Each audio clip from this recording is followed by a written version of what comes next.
Used to date someone who was addicted to a computer game Totoo ako. because I don't think kaya ko.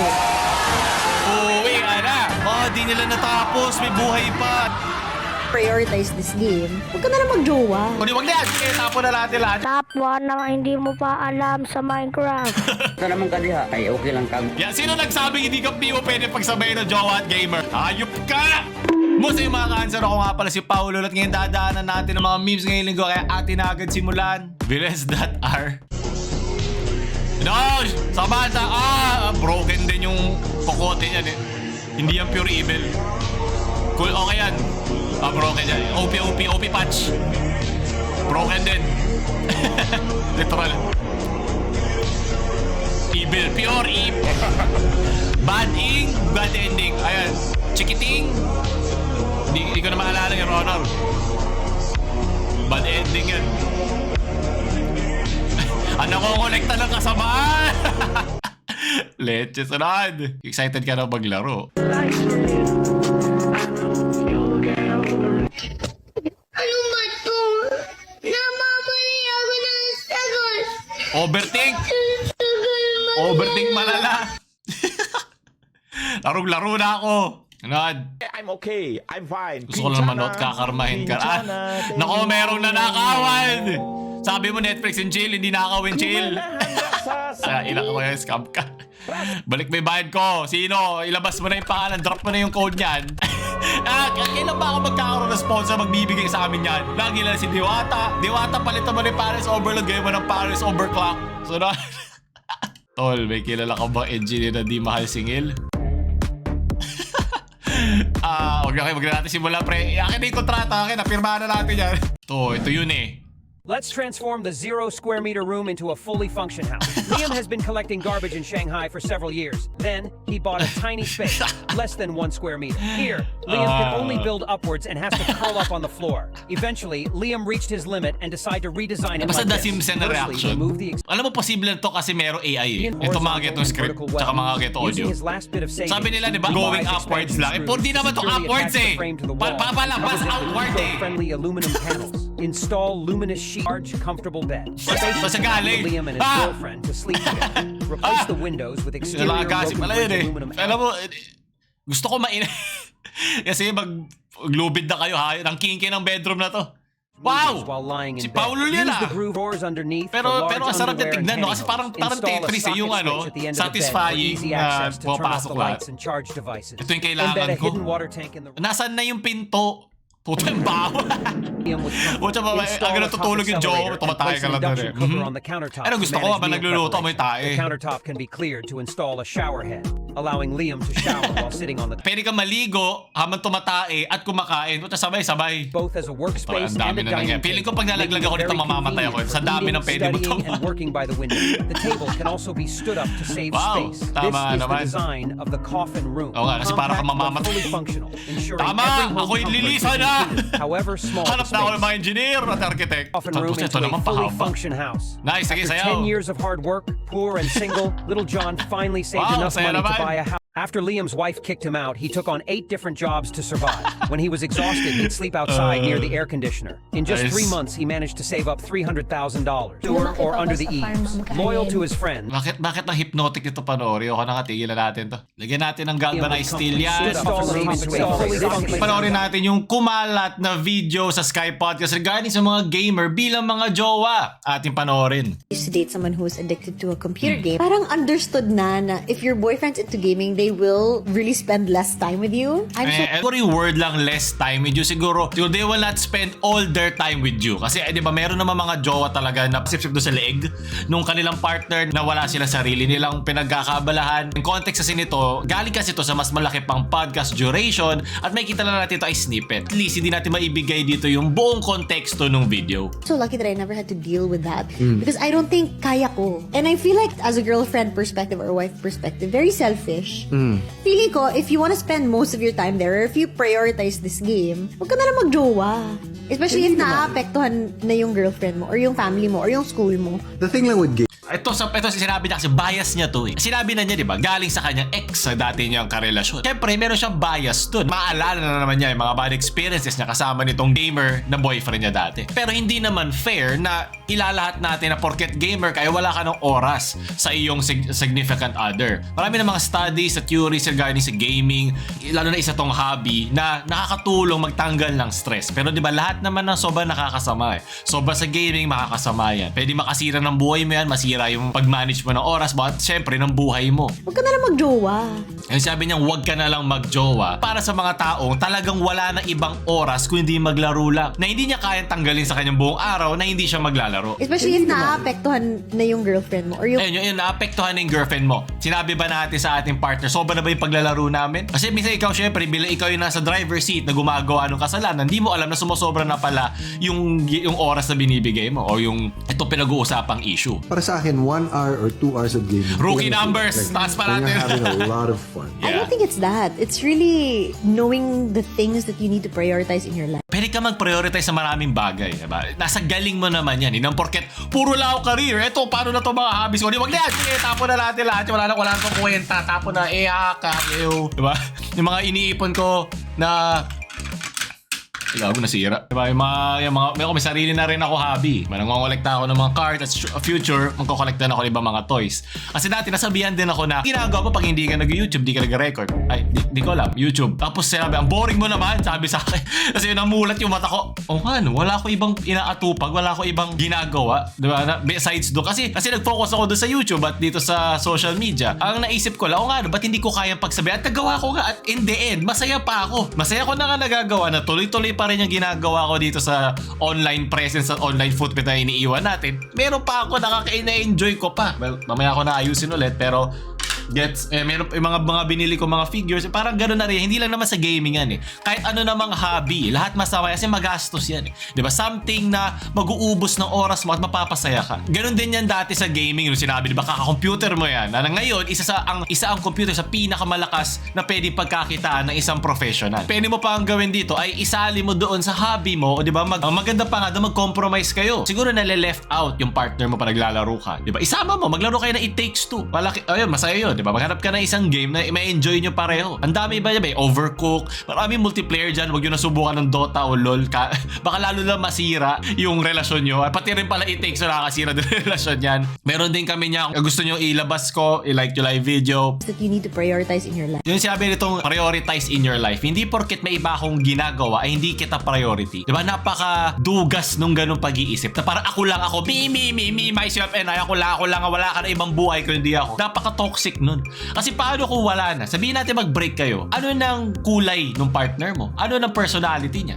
Naalala nyo, syempre nag-iiba to varying degrees habang tumatanda ka. Syempre nung college wala ka naman choice. Sino ba naman lagi mong kasama? Diba? Kaya mas maiintindihan to ng mga mas nakatatanda compared sa mga mas bata. Kasi syempre pag mas bata ka, mas marami kang time talaga. Kaya mo talaga pagsabayin ng palalandi mo, hayop ka. At sa pag mga rank games mo. Or mga single player games dyan. Pero syempre habang tumatanda ka, magkakaroon ka ng mga responsibilidad at kailangan ikasama to sa pagtanda na matuto kang balansehin ang iyong paglalaro, ang iyong mga hobbies. Diba? Meron dyan meron sa biking, may motor, merong cards, cups, may shoes, napakadami niyan. Diba? Lahat naman na sobrang nakakasama sa'yo eh. Pero kung napapasaya ka yan, kung natutulak ka nun na higitan pa yung trabaho mo, higitan pa na magpursige dun sa para kumita ka, para mabili mga gusto mo, para magkaroon ka talaga ng financial stability, ano nakakasama doon? Para ka naglalagay ng parang carrot sa horse para maabot mo siya. Diba? Walang masama doon kasi darating ka rin sa buhay na parang ano to ginagawa? Malaki nga kinikita ko or malaki nga yung rewards na nakuha ko. Ano na sunod? Darating kayo lahat dyan. Ngayon siguro sa mga ibang tao dyan na nagsasabi, arte mo na pa, dami siya sabi. Dami pa mga words of wisdom kumikita ka naman na hindi yan. Pag darating ka sa point, hindi na lang yan nadadaan sa pera. Marami naman talagang enjoyment sa buhay na makukuha mo sa pera. Pero hindi doon nagtatapos ang saya. Marami pang iba dyan, experiences, lalabas ka, lilipad kayo, kakain ka ng masasarap, na kailangan mo ng pera. Yun nga huwag mo sambayin yung pera mismo, pero isipin mo ano yung pwede mong gawin sa pera, yung para sumaya. Saglit lang ang buhay, enjoyin natin to. At isa ang paglalaro sa mga yun, ang gaming. Huwag tayo mag-OA sa sinabi dito ni Madam sa Sky Podcast, baka hanggang Sky din ang limit, syempre na kailangan mga pinag-uusapan, baka kulang lang sa galvanized steel. Kulang sa context. Malay natin si husbando ay nagsabi rin about sa kanyang ex na syempre may bias din na mas masakit. Ang nakasama lang sa kanila dito, nanggaling sa kanila yung mismong clip eh. So alam nila triggering siya. So alam nila na pagtatalunan to ng mga tao at dinilit nila eh. So hindi ko alam kung sila gumagawa ng mismong video nila. Feeling ko meron silang team kasi kilala naman sila. Malaki naman sila mga personality sa social media. So sa tingin ko meron diyang isang parte ng editing team nila na sige post natin yan, magkakaroon yan likes at comments. Ayan, madami kang likes, marami kang comments. Tapos dinilit na nila nung nagkaroon na ng backlash. Di naman ako nag-e-enjoy makakita ng mga nagkakamali kasi mangyari naman yan sa lahat. Pero sana maglabas din sila ng video tungkol dito na mas mapag-uusapan pa. Kasi sinesearch na rin naman kayo. Sana meron silang ina-address nilang issue na ito ay opinion lang. Baka nga at the end of the day, opinion lang din naman yun eh. Pag nagsabi sila, kaya hindi naman siya kailangan maging sorry. I-address na lang yung issue. Madam, di mo naman kailangan mag-sorry kasi opinion mo yan eh. Walang masama dyan. Pero syempre, sa ating mga salita, alam naman ating podcast yan, di naman tayo mga wordsmith dito, di naman tayo mga makata, na laging tama yung lalabas sa mga salita sa atin. Kahit ako nakakailang take ako pag may sasabihin akong bagay. At hindi siya lagi magiging perfecto. Alam mo naman ang internet lagi maghahanap ng butas sa isang tao at lalo sa isang podcast. At makakabuti sa lahat. Magiging net good to kung i-address natin to at the end of the day. So, yun lang. So, laro lang kayo mga gamers. Kaya hindi mo kailangan mag-overthink malala, bili na. At sunod na video. Hi, love. Musta naman ka diha? Ay, okay lang kag. Yeah, sino nagsabing hindi ka PO pwede pagsabay ng jowa at gamer? Ayan, nasa com shop. Ano? Sagot, Sky Podcast. Kay sabsaba kay akong mga pinsan ba. Priority kong pareho yan. Priority kong gaming at si gamer. When Gamer girlfriend. Patay. Nakalapas naman sila. Eh na naman. Wala na namang oras, oh. Ayaw magsama din ba? Gulo nyo naman eh. Ibos ka mo. Mute mo na lahat. Nag-on ka na, love.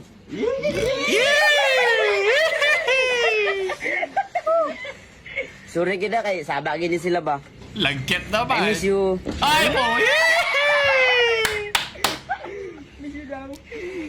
Mua. Ay mo yan, new patch!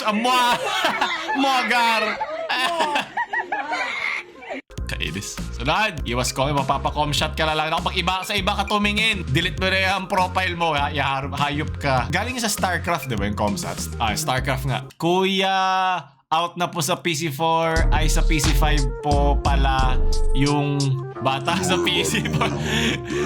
Naka-farm na ako eh. Kasama ko na si Alice doon eh. Lumaki na ako na nakaka-farm. Ano ba? Leche. Sunod. O yan ito yung pag 5 years na yung PC mo, hindi mo pa rin napapalitan kasi wala kang pera. Kaya mo pa! Mabuhay ka!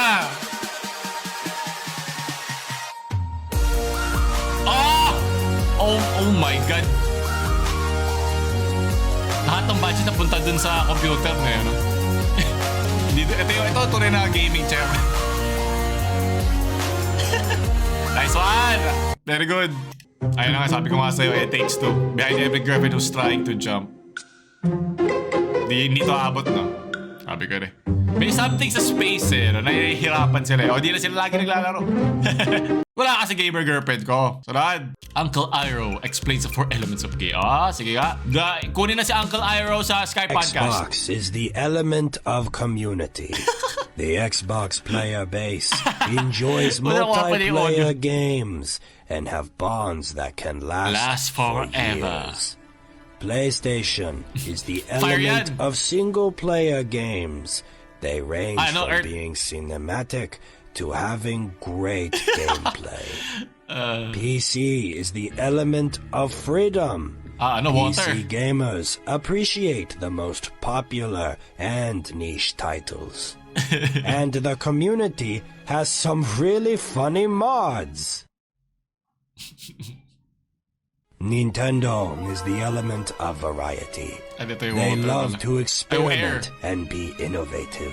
Di ba bumili tayo ng PS, kasama ko na to. Kasama ko na tong PS ko habang nanonood para PC, PS, tapos bibili tayo Nintendo. Kung ang tatlong girlfriend, wag mo paglalaroan. Ito na lang paglaro mo tatlong iba-ibang game machines. Works. They make it incredible and fun. Why are you telling me these things? Para hindi ka man It trash is talk. important to see the good in all gaming platforms. Tama, makinig ka! This is how you Madam, avoid being an ignorant fanboy. Wag mo tawayin! malamang inaaway naman niya doon yung, yung mga excess eh. Copyright. Si Alice ba yun? Copyright. Lahat-lahat. Ayun ang sinasabi ko kompleto na eh.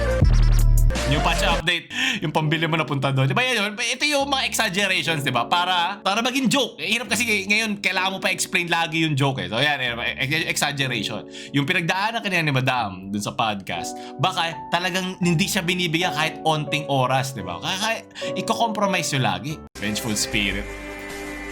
Ay, sa Dota, ako nga. Yan, ang tunay na gamer, kahit anong patch, naglalaro, daming iyak. Hindi na ito yung bata, ito yung Dota. Hayop, ikaw di ka rin naman dati uhuging bata ka lang din naman sa comshop Umangal ba yung Dota? Di naman, di ba? Isa ko sa lagi angal na angal. Hindi ko na kaya, hindi na iba na yung Dota. Iyakin! Iyakin, huwag ka maglaro, hindi ka kasali. Diba? Adjust, adapt, overcome. Yan ang tunay naman lalaro. Diba? Enjoy. Kung di mo na enjoy, di mo ka maglaro. Natapupunta pa sa comment section, iiyak pa doon. Hindi na ito yung bagong Dota. Dito yung bagong ML. Kasalanan ba nilang bobo ka? Hindi ka matuto ng bago. Ganun talaga. Kailangan mong i-update, i-patch. Diba? Kailangan mong maging fresh ang isang game. Ano, mamamatay yung game kasama ka? Di na. Ang dami ko opinion sa internet. Sino pumatay kay Lapul? Sino? Ayan, ito na. Pag sumobra ka na sa kakalaro, leche. Ayup ka. Congrats, anak. Natapos. Rest in peace, soldier. Press spam F sa comments. Ito, Abokenyo. Boy, sure win ba yan? Tayo na parang di mo naman ako kilala. Ipusto mo pa ang kan mo. Mahirap na naman kasi... Pero pwede na to ngayon eh. Dati dito pa si dalawang orb effect yan. Yung Deso, Emjo, Skadi, yung Smano Burn. Wala ka madadamage dyan, boy. Pakyut ka. Ano tong boots na to? Vladimir to eh. Ano tong boots na to? Ano maalala? Anong klaseng boots yan? Ethereal boots? Leche. Dota o ako? Ang papiliin mo? Nagbabalik ka madiskarte, Kuya Coco Blocks. Copyright. Ito na lang kesa Yan ang tunay, diba? Nag-a-adapt, nag-overcome ang tunay na gamer. Natututo siya. Okay, paano ko pagsasabayin to? Diba? Ganito ka rin dapat matuto. Pag meron kang jowa, tapos naglalaro ka, paano mo siya pagsasabayin? Kasi naman pagsabayin mo rin pa pang babae, diba? Pagsabayin mo rin laro, pati siya. Walang angal. At syempre, kausapin mo. Top 1 na hindi mo pa alam sa Minecraft. Ano yan? Mag-iingat kayo pag dumadaan kayo sa mga puno. Okay. Kasi baka mamaya, mahulog kayo sa maling tao. Ay! Tama. Galing mo. Pwede ka na mag-podcast, bata. Putangin na mo, durog ka! Should I translate? No. Wag na. Ano daw? Good game. Putangin na mo, durog ka! Ang sarap ng tawa ni Kuya. Yun yung tawa ng ng tunay na Pilipino. Enjoy lang. Tayo pinakamasaya maglaro. Tumayo na. Hindi ko naiintindihan na nangyari. Parang na ba?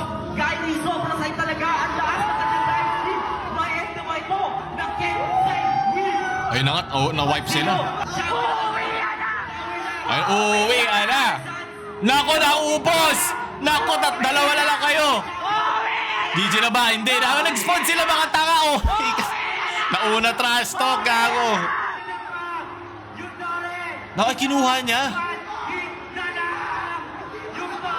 Di nila natapos. May buhay pa. Ayan, nauna kasi trash talk. Ay, nagalit na siya.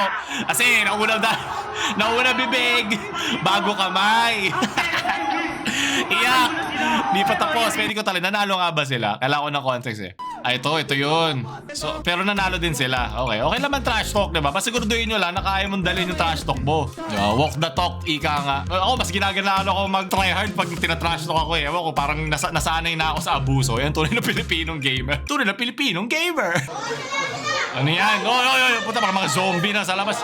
Yan yung titig ko doon sa pinakabagong mouse doon. Ako po dyan, ako maglalaro dyan. Ako dudumi dyan. Puta, nag-TikTok gaming pala to eh. Nag-scroll sa TikTok. Asok na! Galvanized gawa ito sa galvanized steel, oh. Tatamaan pa yung ulam po. Ayun, galvanized steel! Untog nyo! Ayan na, 3, 2, 1, pasok! Sige, bira mo! Sige, unang libag na bumagsak na sa upuan sa kanya na. Ang PC na yan. Sige! Upo! Tabi-tabi syempre, tropa. Natulak pa. Yari ka, boy. Yan, patay. Kaya ba niyan hindi papasukin yung mga magulang ng mga yan? Yan ang maghahanap dyan. Pahanapin sa, ano yan, bibirain sa tenga yan. At doon natapos sa mga gaming videos ngayong linggo. Nagustuhan nyo ba? Click nyo na agad yung mga video at laruin natin. Yung puso mo. Paul Gamer na mamaalam. Shoo!